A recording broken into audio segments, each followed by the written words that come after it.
저는 오늘 짐을 서로 지라라는 제목을 가지고 함께 하나님의 말씀을 나누기를 원합니다. 우리나라 말 가운데 욕하다 담는다라는 그러한 말이 있습니다. 이 말 뜻은 무엇입니까? 누군가에 대해서 안 좋은 이야기를 하다 보면은 그 사람처럼 된다라는 그러한 일입니다.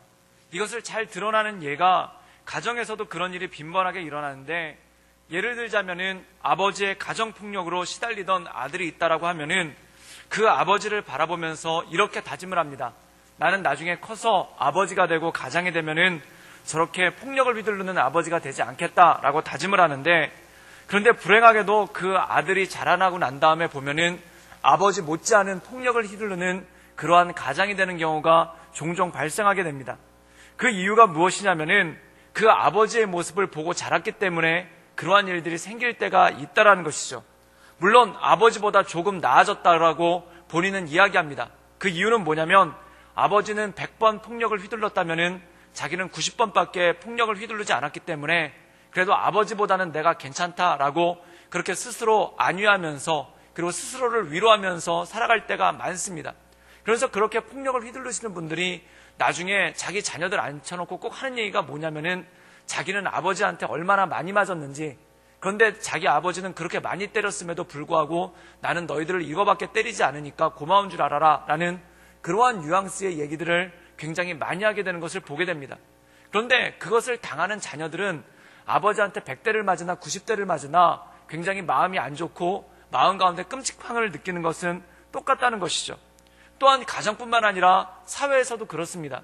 굉장히 지독한 직장 상사를 보면서 나는 저렇게 되지 않겠다라고 다짐을 하는데 나중에 보면은 그 사람의 길을 그대로 걷는 경우가 굉장히 빈번하고, 또한 그걸 가장 단기간에 볼 수 있는 게 뭐냐면 바로 군대입니다. 이 군대가 이등병으로 지나가서 병장으로 나오는데 불과 2년 정도의 세월밖에 안 되는데, 이 2년 만에 사람이 어떻게 변할 수 있느냐를 굉장히 극명하게 보여주는 곳이 바로 군대라는 곳이죠. 그래서 이 병장들 가운데 굉장히 자기 그 하급대원들을, 일병이나 이병들을 굉장히 정말 악착같이 괴롭히는 그러한 사람들이 있습니다. 그럼 이런 악착같은 괴롭힘을 당하면서 2등병이나 1등병들 가운데 뭐라고 얘기하냐면은 절대 저 사람처럼 되지 않겠다라고 얘기하는데, 병장이 되면 똑같이 그렇게 행동하는 사람들이 생각보다 굉장히 많은 것을 보게 됩니다. 제가 군대에 있었을 때 처음에 2등병으로 입대를 했는데 저는 식당병부터 출발을 했습니다. 그래서 낮에는 식당에서 청소를 하고 저녁에는 이 교도소에 있었으니까 감시대라는 감시타워에 올라가가지고 근무하는 그런 근무를 했었는데, 이 식당병 때는 그냥 식당 청소만 하고 그 다음에 이 취사장 일을 조금씩 도와줬는데, 일병이 되고 난 다음에는 취사장에 본격적으로 들어가서 일을 했습니다. 그런데 이 2등병 때, 식당병 때 깜짝 놀란 것이 하나가 있었는데, 그게 뭐냐면은 그 군대 부식창고가 있는데 그 부식창고에 엄청나게 많은 양의 마른 고추가 있는 거예요. 그래서 왜 이렇게 고추가 많은가를 봤더니 정말 산더미처럼 쌓여 있는데 어떤 사람 말로는 5톤이라고 그러고 어떤 사람 말로는 7톤이라고 그러는 겁니다.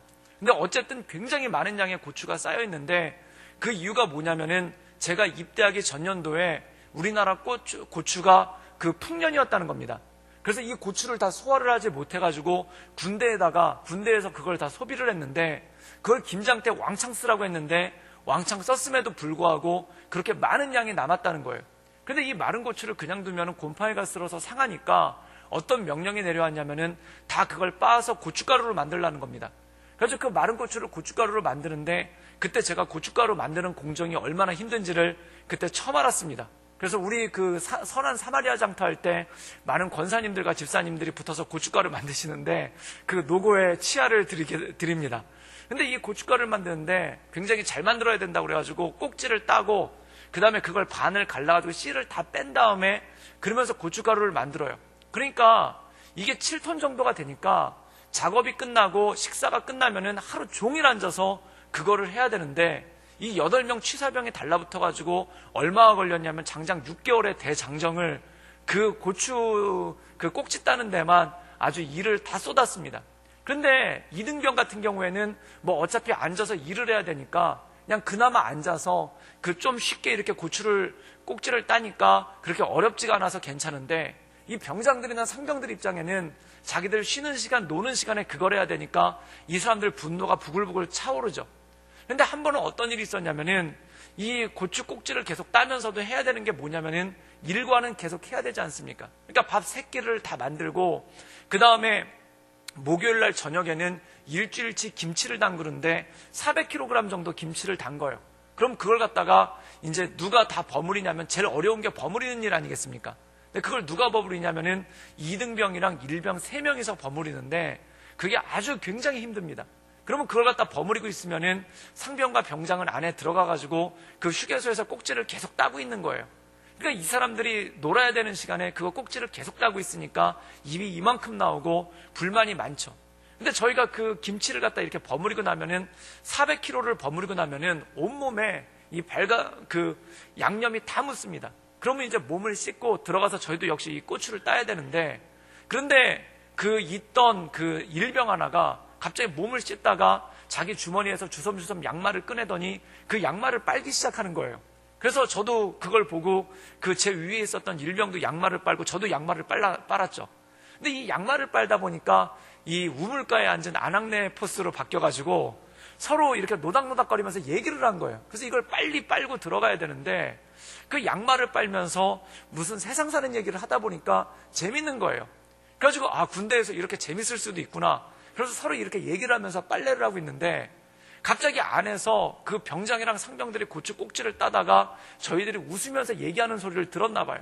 그러더니 상병 하나가 문을 뻥 차고 나오더니 야, 병장들은, 상병들은, 고참들은 안에서 일하고 있는데 너희들은 밖에서 노닥거리고 노냐? 그러면서 막 뭐라고 욕을 실컷 하는 거예요. 근데 이게 욕으로 끝난 게 아니라 그 다음날 밤에 소위 이른바 집합이란 걸 당해가지고 밤에 잠도 못 자고 보일러실로 끌려가지고 정말 밤새도록 맞고 기압당하는 그런 일이 있었습니다. 그러고 난 다음에 이 일병이 제일 먼저 빨래를 시작한 그 일병이 눈물을 흘리면서 뭐라고 얘기를 했냐면은 우리가 병장 된다 하면은 우리 1년만 있으면 병장 되는데 내가 병장 되고 니네들 상병 단다는 이 군대 문화를 바꾸자. 그래서 1등병과 2병들이 마음 놓고 빨래할 수 있는 아주 좋은 군대를 만들자. 그래서 제가 그때 아멘을 외치면서 저희가 다 그렇게 다짐을 했습니다. 그래서 눈물의 그 보일러실 서약을 했는데 1년이 지난 다음에 군대 문화가 바뀌었느냐? 전혀 안 바뀌었습니다. 오히려 빨래하다가 혼난 사람들이 더 많아요. 왜냐면은 저희가 그 기억이 있으니까 특별히 그 빨래를 편안하게 하는 군대 문화를 만들자고 한 사람이 얼마나 지독하게 바뀌었는지 나중에는 그 뭐라고 그러냐면은 자기 옛날에 빨래하다가 맞았다고 너희들 빨래할 수 있으니까 좋아준 줄 알라고 그러면서 막 그 2등병, 1병들을 괴롭히더라고요. 근데 제가 그걸 가만히 보면서 그런 생각이 들었습니다. 왜 사람이 욕하면서 닮을까? 왜 사람들이 안 닮기 원하는 사람에 대해서 저렇게는 되지 말자. 우리 나중에 병장 되면은 저렇게는 되지 말자. 우리 나중에 부모가 되면은 저렇게는 되지 말자. 그렇게 결심하면서 왜 그렇게 될까를 곰곰이 생각을 해봤습니다. 그런데 그 이유가 뭐냐면은 딱 하나입니다. 뭐냐면 욕하면서 그 사람을 묵상하고 욕하면서 그 사람을 바라보고 욕하면서 그 사람에 대해서 이야기를 하기 때문에 그래요. 사람은 누구를 바라보느냐에 따라서 그 사람을 닮습니다. 그 미국의 소설 가운데 큰바위 얼굴이라는 소설이 있는데 거기 보면 어렸을 때부터 이 큰바위 얼굴을 보면서 자라난 소년이 있어요. 그런데 나중에 그 소년의 얼굴이 마치 큰바위 얼굴처럼 되었다라는 그러한 소설이 있습니다. 그러면 사람은 누구를 바라보느냐, 또한 누구의 행동을 보느냐, 누가 하는 것을 보느냐에 따라서 그의 삶의 양식이 결정된다는 겁니다. 그런데 내가 만약에 닮지 않고 싶은 사람이 있어요. 저렇게는 살지 말아야 되겠다. 저런 식으로 인생을 살지 말아야 되겠다라면서 바라보는 사람이 있는데 그 사람을 계속 바라보다 보면 어떤 결과가 나오냐면은 나도 모르는 사이에 그 사람을 계속 주목하게 되고 그리고 나도 모르는 사람 사이에 그 사람에 대해서 얘기하게 되고 또한 나도 모르는 사람 사이에 그 사람에 대해서 계속 생각을 하다 보니까 나중에는 어떤 일이 생기다 보냐면 나도 모르게 그 사람을 닮고 만다는 겁니다. 직장 생활할 때도 마찬가지예요. 굉장히 괴롭히는 직장 상사가 있습니다. 그러면 누구를 만나든지 그 직장 상사를 얘기를 하게 되고 또한 기도 제목을 내놔도 그 직장 상사에 대한 기도 제목을 내놓게 되고 또한 누구를 만나도 그 사람에 대한 얘기를 하게 됩니다. 그럼 결론적으로 어떻게 되냐면은 나도 모르는 사이에 그 사람에 대한 이야기가 많아지고 또한 그 사람에 대한 말이 많아지고 그 사람에 대한 생각이 많아지다 보니까 나도 모르게 그 사람을 닮아가고 그 사람이랑 인상도 비슷해지는 그러한 일들이 점점점 생기기 시작한다는 것이죠. 사랑하는 여러분, 이것은 무엇을 의미합니까? 마치 우리가 욕하다 닮는다는 얘기는 뭐냐면, 욕하면서 나도 모르게 그 사람을 주목하게 되고, 또한 그 사람의 안 좋은 점에 대해서 얘기하면서 나도 모르게 그 사람에 대해서 깊이 생각하게 되는 그러한 일이 생기기 때문에 그렇다는 것이죠. 그렇다면 중요한 것이 있습니다. 내가 닮고자 하지 않는 사람을 바라보면서 나는 저 사람을 닮지 않겠다라는 목표를 세우면은 포인트가 틀린 것입니다. 목표가 달라진 것이죠. 그러면 어떻게 해야 되냐면은 마치 총을 쏘면서 나는 관역을 빗맞추지 않겠다. 예를 들어서 누군가 관역을 빗맞추면서 옆에 있는 자꾸 돌을 맞춘다. 그럼 나는 저 돌만은 맞추지 않겠다라고 총을 쏘면은 결국은 관역에 맞추지 못하게 되는 것이죠. 그러면 우리가 누구를 닮지 않겠다를 목표로 삼는 것이 아니라, 누구처럼 되지 않겠다를 목표로 삼는 것이 아니라 무엇을 목표로 삼아야 되냐면은 누구를 닮겠다, 그리고 누구처럼 돼야 되겠다를 목표로 삼고 나갈 때 우리 삶 가운데 온전한 일들이 생기기 시작한다는 것입니다. 그럼 예를 들자면 누군가 폭력을 휘두르는 사람이 있는데 그 폭력을 휘두르는 사람을 닮지 않겠다라고 목표를 세운다면은 그 사람을 바라보면서 그 사람만큼은 닮지 않겠다. 그럼 나도 모르는 사이에 닮는다는 겁니다. 그럼 어떻게 해야 되냐면은 온유하고 부드러운 사람을, 즉 폭력적인 사람을 바라보는 게 아니라 온유하고 부드러운 사람을 계속 바라보다 보면은 내가 폭력으로부터 벗어나게 되고 그 사람을 닮지 않게 된다는 것이죠. 오늘 말씀 가운데 보면은 사도 바울이 이런 권면을 합니다. 서로의 짐을 지라라는 말씀이 나옵니다.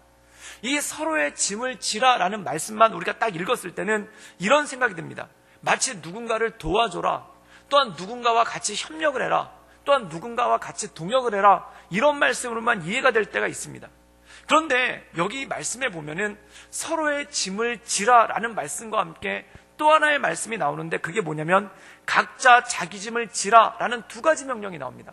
이거 서로 상반되는 거 아니겠습니까? 서로의 짐을 지라고 명령해 주면서, 명령을 하시면서 각자 자기 짐을 지라는 거예요.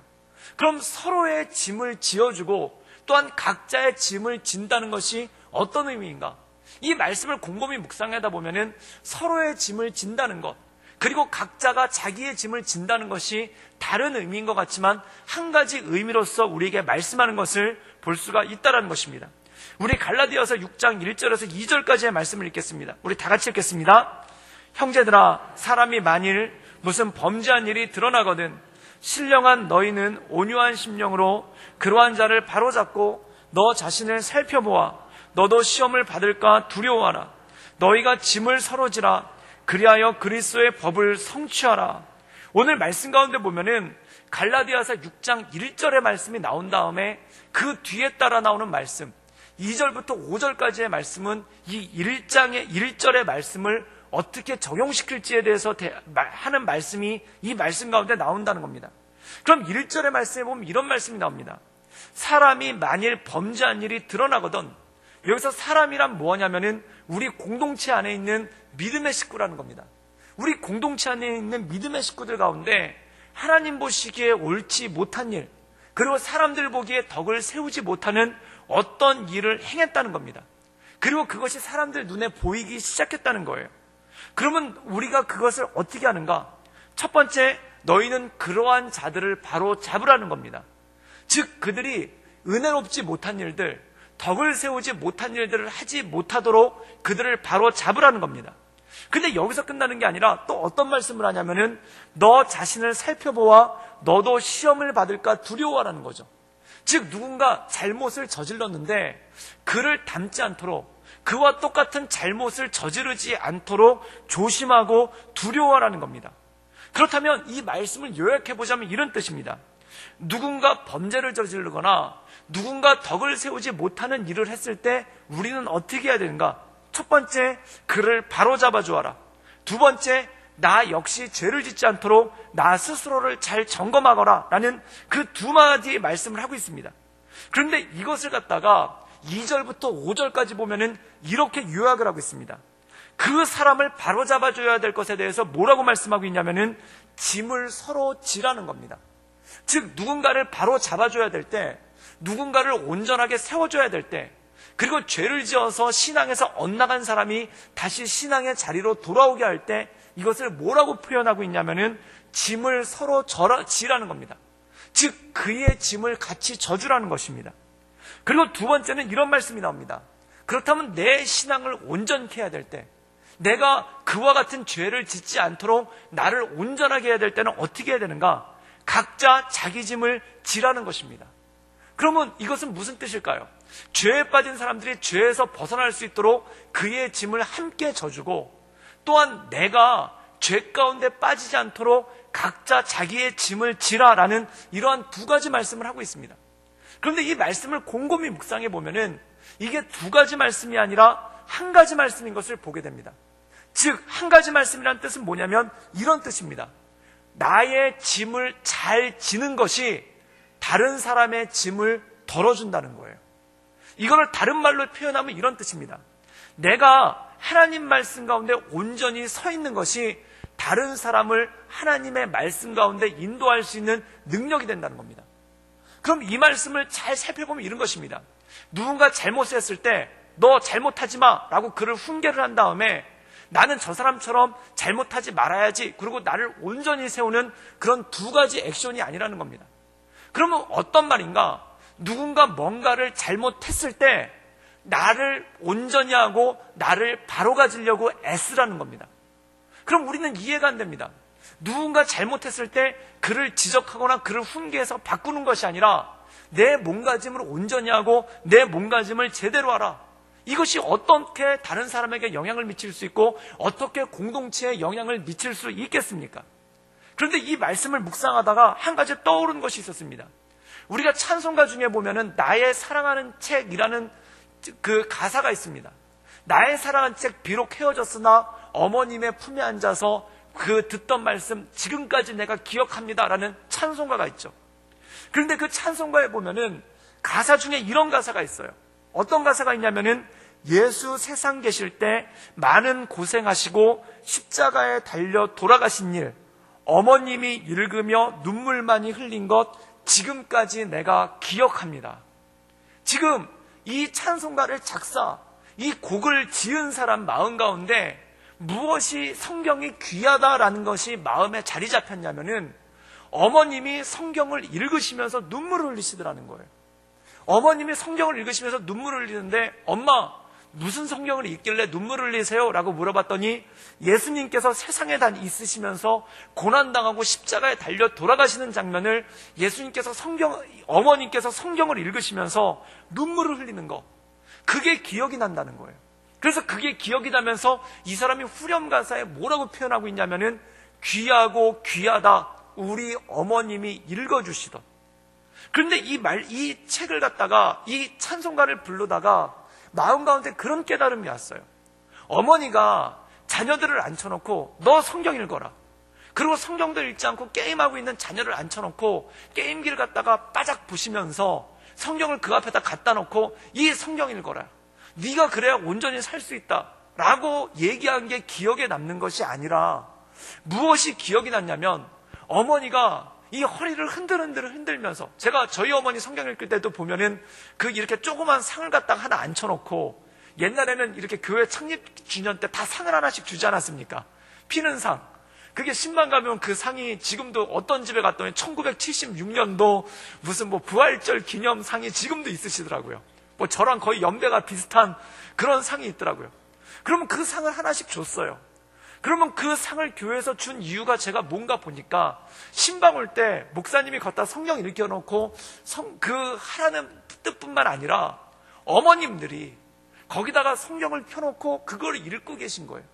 그래서 저도 가만히 보니까 그 조그만 책상에다가 그 조그만 밥상 같은 데다가 어머님이 성경을 읽으시는데 꼭 어머니들의 성경을 읽을 때 보면 허리를 흔들흔들하면서 몸을 앞으로 숙이기도 하고 옆으로 왔다 갔다 하시면서 그거를 읽는 거예요. 그런데 이 나의 사랑하는 책이라는 이 작곡을 한 사람, 이 글을 쓴 사람이 자기 신앙을 결정하는 게 뭐였냐면은 어머님이 그 몸을 흔들흔들하면서 그 성경을 읽으면서 그리고 예수님께서 십자가에 달려 돌아가신 일을 묵상하면서 눈물을 훔치던 그 모습이 가장 귀하고 귀하면서 자기의 믿음을 형성했고 자기의 신앙을 형성했다는 겁니다. 사랑하는 여러분, 이것은 무슨 말씀인가요? 내가 자녀에게 너 말씀 읽어야 된다, 너 말씀 가운데 굳건히 서야 된다, 너 신앙 가운데 굳건히 서야 된다 라고 말하고 그를 훈계하고 그를 가르쳐서 그를 신앙 가운데 쓰는 게 아니라 어머니가 믿음 가운데 온전히 서 있는 모습을 보면서 자녀들 마음 가운데 영향을 받는다는 거예요. 그래서 김장한 목사님의 아들이신 극동방송을 창립하신 김장한 목사님의 아드님이신 김요셉 목사님은 뭐라고 말씀하셨냐면 이렇게 말씀하셨어요. 삶으로 가르친 것만 낫는다. 그리고 무슨 간증을 했냐면은 내가 초등학교 4학년 때 인격적으로 예수님을 만나고 예수님을 영접했는데 그 예수님을 영접할 수 있었던 이유는 어머니가, 이 김장한 목사님의 어머니가 백인이시지 않습니까? 그런데 이 어머니가 예수님을 닮은 모습을 보여주면서, 그래서 예수님의 뒷모습을 통해, 그 어머니의 모습을 통해서 예수님의 모습을 보았기 때문에 내가 예수님을 인격적으로 영접할 수 있었다라는 그러한 간증을 하시면서 이분이 무슨 얘기를 했냐면은 바로 어머니가 바른 신앙으로 서나갈 때, 부모님이 바른 신앙으로 서나갈 때 자녀들이 바른 신앙으로 서나갈 수가 있다라는 겁니다. 사랑하는 여러분, 우리가 어렸을 때 이런 얘기들을 참 많이 들으신 분들이 많아요. 어머니들이 눈물을 훔치면서 자기 딸들 보고 뭐라고 얘기를 하냐면은 너는 엄마처럼 살지 말라고 얘기합니다. 그런데 이게 자녀들을 불행으로 이끄는 길이라는 거예요. 왜냐하면 어머니가 한 번도 행복하게 사는 모습을 보여주지 못했는데, 어머니가 한 번도 기쁨으로 사는 모습을 보여주지 못했는데 어떻게 자녀들이 행복하게 살 수 있기를 바라겠습니까? 그럼 삶으로 가르쳐주는 것만 남는다라는 말씀은 뭐냐면 내 삶 가운데 행복한 모습을 보여줄 때 자녀가 행복해질 수 있다라는 겁니다. 그리고 많은 부모님들, 아버지들이 회사에서 서름을 겪고 사회생활하면서 서름을 겪고 술을 잔뜩 드시고 오신 다음에 집에서 아들을 붙잡아 놓고 공부를 하라고 그래요.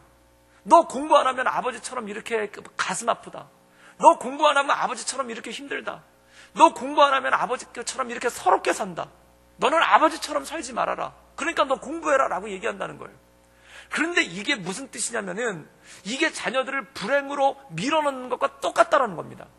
왜냐하면 아버지가 불행하고 어머니가 불행한데 어떻게 자녀들이 인생 가운데 행복을 보여줄 수가 있겠습니까?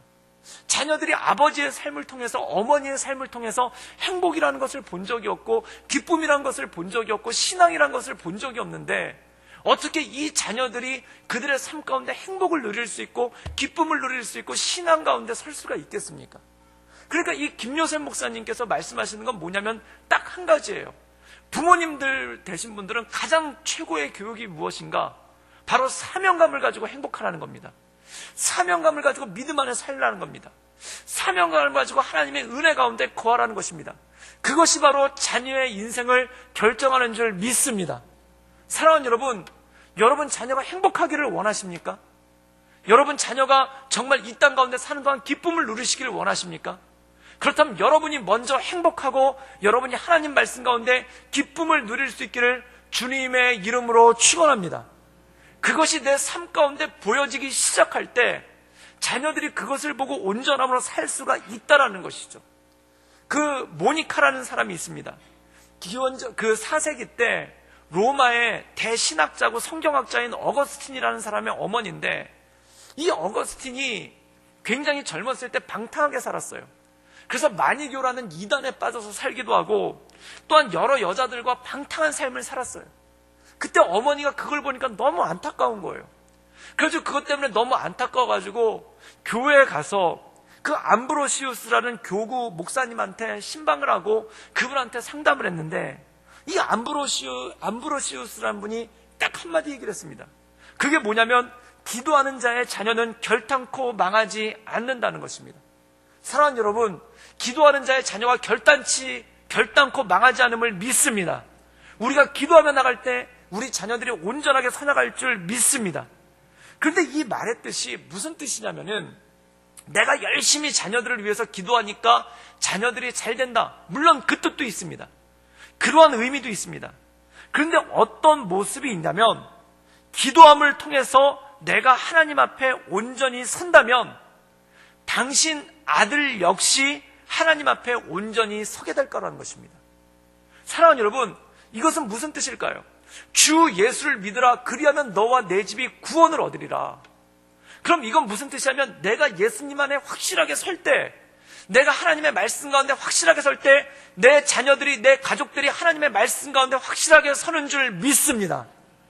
내가 확실하게 서지 못하면, 내가 온전하게 서지 못하면 흔들릴 수밖에 없다는 겁니다. 사랑하는 여러분, 여기 중요한 것이 있어요. 내가 시험에 빠지면 내 자녀도 시험에 빠진다는 거예요. 내가 상처에 빠지면 내 자녀도 상처에 빠진다는 거예요. 그러면 자녀들을 가장 사랑하고 자녀들을 가장 위하는 온전한 길이 무엇인가? 내가 시험에 빠지지 않도록, 내가 상처에 빠지지 않도록 나를 지키며 나를 온전히 세워나갈 수 있기를 주님의 이름으로 축원합니다. 왜냐하면 이것이 삶으로 보여지는 것만이 남기 때문에 그렇다는 겁니다. 내가 늘 상처받고 있는다. 그렇다면 이것은 무엇을 의미하냐면 내 자녀도 늘 상처받는다는 거예요. 사랑하는 여러분, 나한테 상처가 들어올 때 물리칠 수 있기를 주님의 이름으로 축원합니다. 상처가 올 때 그걸 밀어내세요. 그걸 받지 마세요. 왜 그런가?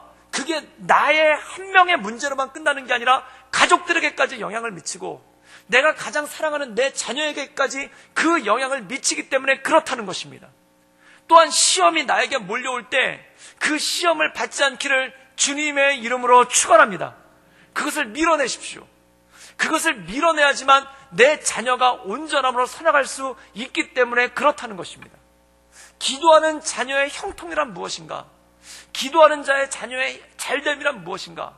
그거는 내가 기도했기 때문에 내 자녀가 응답받는다는 그러한 의미뿐만 있는 것이 아니라, 내가 기도함을 통해 하나님의 말씀 가운데 온전하게 서나갈 때 내 자녀 역시 하나님 말씀 가운데 온전하게 서나가는 줄 믿습니다.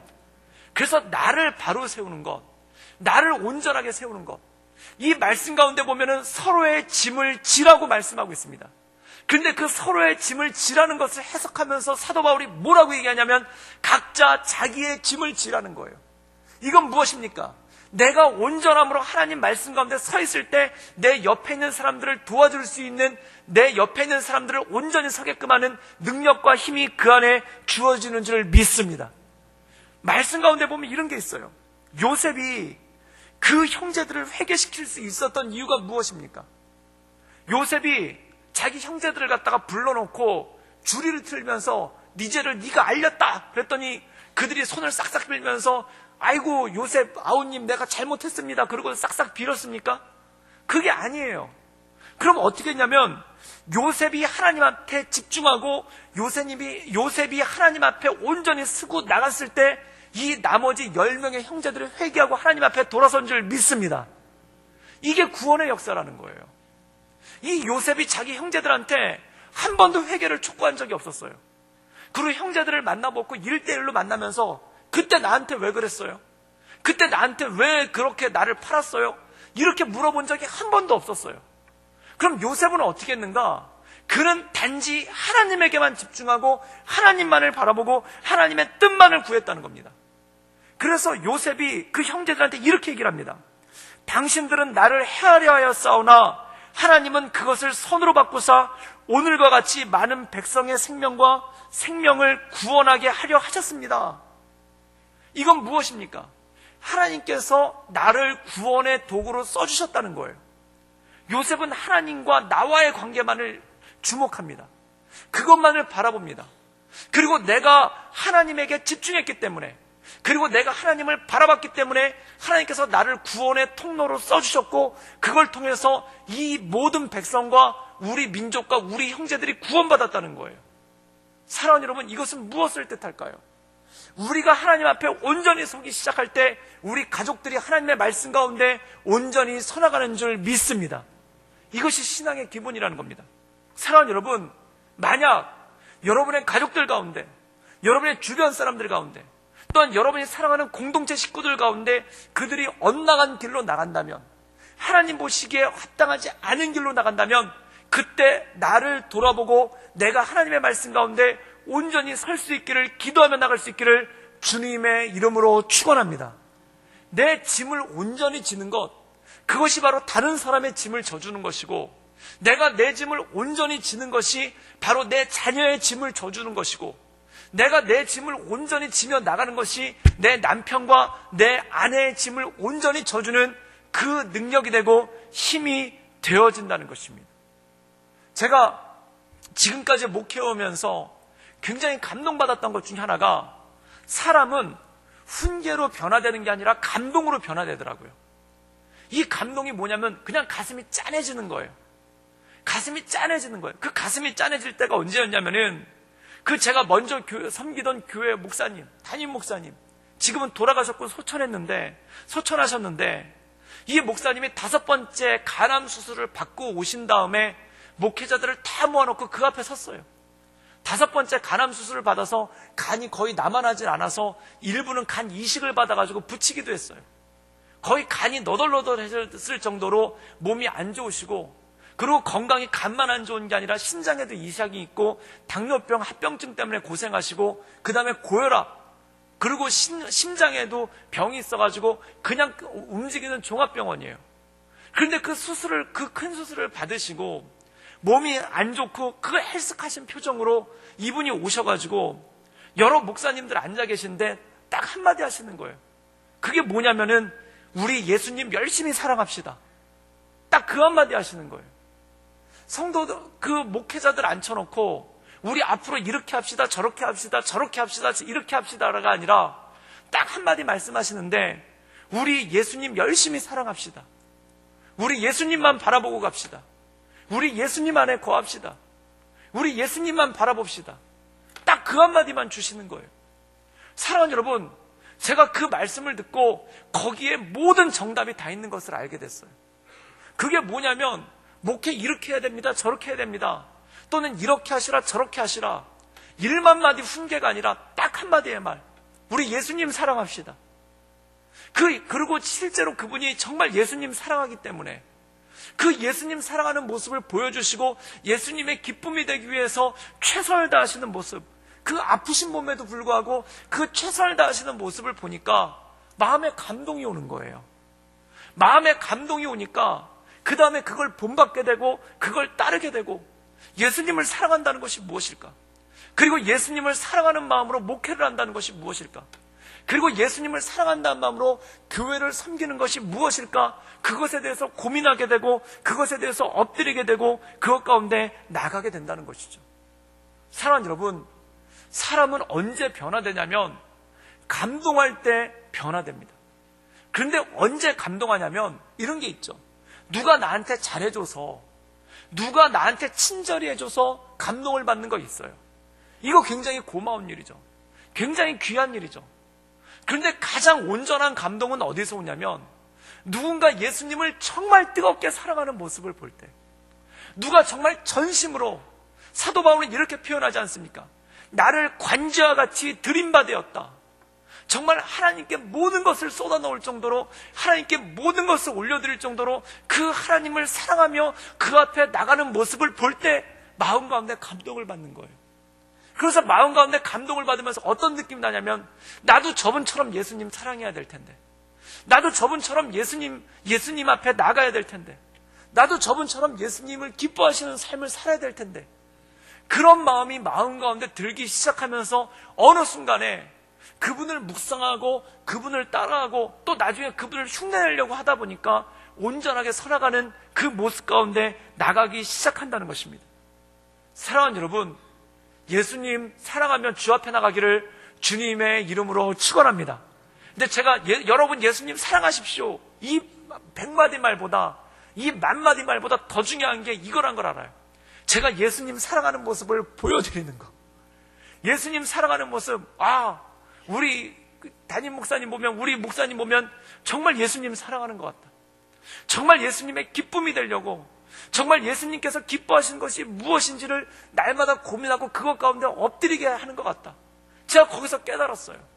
우리 성도님들의 무거운 짐을 같이 져주는 방법이 무엇인가? 그게 딱 하나더라고요. 저만 잘하면 되더라고요. 그게 길이더라고요. 여기서 저만 잘하면 된다는 게 뭔가? 목사가 목사다운 모습을 보여주고, 목회자로서 하나님 사랑하는 모습 보여주고, 그 하나님 사랑 때문에, 그 하나님 사랑하는 모습 때문에, 그 하나님 사랑하려고, 그리고 예수님 기뻐하는 삶을 살아가려고 최선을 다해 애쓰는 모습을 보여주는 게 다른 성도님들의 짐을 대신 져주고 그 짐을 나눠주는 길이더라고요. 사랑하는 여러분, 여기서 사도 바울이 얘기한다는 겁니다. 다른 사람의 짐을 져주는 것이 무엇인가? 내가 내 짐을 지고 온전함으로 나간다는 것입니다. 다른 사람의 짐을 져준다는 의기는 뭐냐면, 내게 맡겨주신 사명, 내게 맡겨주신 길, 그리고 내게 맡겨주신 것을 내가 지고, 그것을 지고 나갈 때 우리 안에 온전한 도전과 온전한 능력이 나타난다는 것이죠. 사랑하는 여러분, 저는 우리가 한국교회를 위해서 기도하는 건 딱 하나라고 봅니다. 그럼 우리 구덕교회가 가장 사도행전적인 교회, 바로 그 교회, 하나님께서 기뻐하시는 교회, 하나님 가장 사랑하는 교회가 되는 줄 믿습니다. 그럼 한국교회가 사는 거예요. 우리가 하나님 보시기에 합당한 교회로 살려고 발버둥 칠 때, 우리가 하나님 보시기에 온전한 교회로 살려고 발버둥 칠 때, 그리고 하나님께서 기뻐하시는 교회가 되기 위해 하나님을 가장 많이 사랑하는 교회가 되려고 발버둥 칠 때, 그것이 바로 우리 민족을 살리고 우리를 온전케 하는 길인 줄 믿습니다.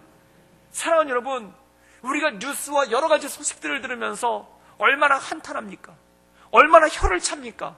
세상이 이러면 안 되는데, 세상이 이렇게 되면 안 되는데, 그런데 세상이 이렇게 되면 안 되는데 라고 하면서 탄식은 하지만, 마음 가운데 안타까움은 있지만, 정말 우리가 할 수 있는 게 뭐가 있나요? 정말 아무것도 없는 거예요. 정말 아무것도 없는 거예요. 나라를 위해서 걱정을 해요. 정치를 위해서 걱정을 해요. 또한 북한 문제를 위해서 걱정해요. 그럼 그걸 위해서 할 수 있는 게 뭐가 있나요? 답답한 거예요. 정말 그런 거예요. 할 수 있는 게 아무것도 없는 거예요. 그러면 그때 자괴감을 느끼게 되죠. 그러면서 어떤 생각이 드냐면, 말밖에 할 수 없는 내 모습을 보게 돼요. 그리고 그 말이 긍정적인 말이 아니라 탄식이 넘어서서 불평이 되고, 불평이 넘어서서 낙심이 되고, 낙심이 넘어서서 무기력에 빠지는 그러한 모습 가운데 빠지고 만다는 겁니다. 사랑하는 여러분, 그렇다면 나라와 민족을 위해서 내가 할 수 있는 일이 무엇인가? 나라와 민족을 위해서 내가 할 수 있는 일은 단 하나인 줄 믿습니다. 내가 하나님 말씀 가운데 온전히 서는 것인 줄 믿습니다. 내가 하나님 말씀 가운데 온전히 서는 것. 그래서 주 예수를 믿으라. 그리하면 너와 내 집이 구원을 얻으리라.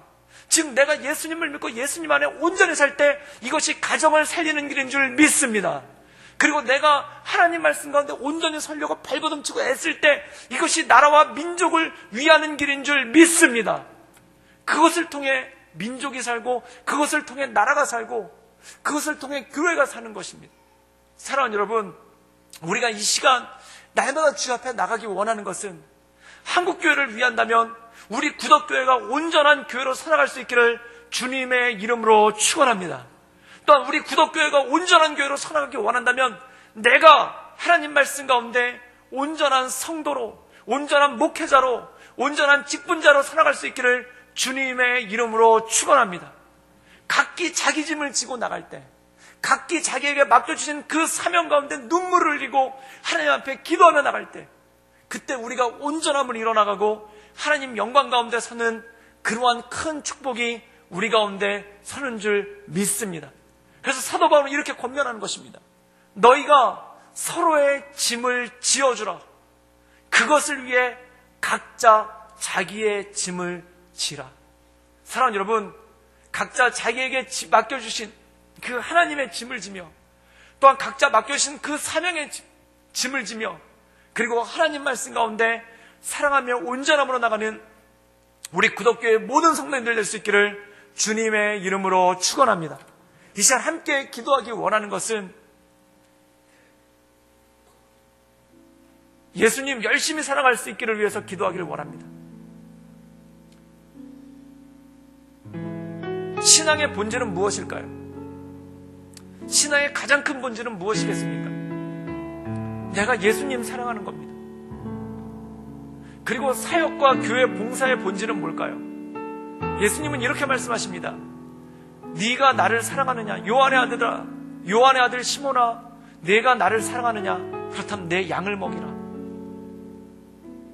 왜 봉사할까요? 왜 교회에서 섬길까요? 예수님 사랑하기 때문에 그렇습니다. 예수님 사랑하는 마음이 우리 안에 차고 넘칠 때 온전한 봉사가 나오는 것이고, 예수님 사랑하는 마음이 온전히 차고 넘칠 때 우리 안에 이 모든 것들을 해나갈 수 있는 일이 생깁니다. 그렇다면 한 가지 결론이 주어집니다. 내 가정을 위한다면, 내 자녀를 위한다면 내가 할 수 있는 것 딱 하나입니다. 내가 주님을 온전히 사랑하며 나가는 것입니다. 내가 교회를 위한다면 내가 할 수 있는 것 딱 하나입니다. 내가 온전히 예수님을 사랑하며 나가는 것입니다. 내가 나라와 민족을 위하기를 원한다면 내가 할 수 있는 것 딱 하나입니다. 내가 예수님 온전히 사랑하는 것입니다. 사랑하는 여러분, 예수님 사랑합시다.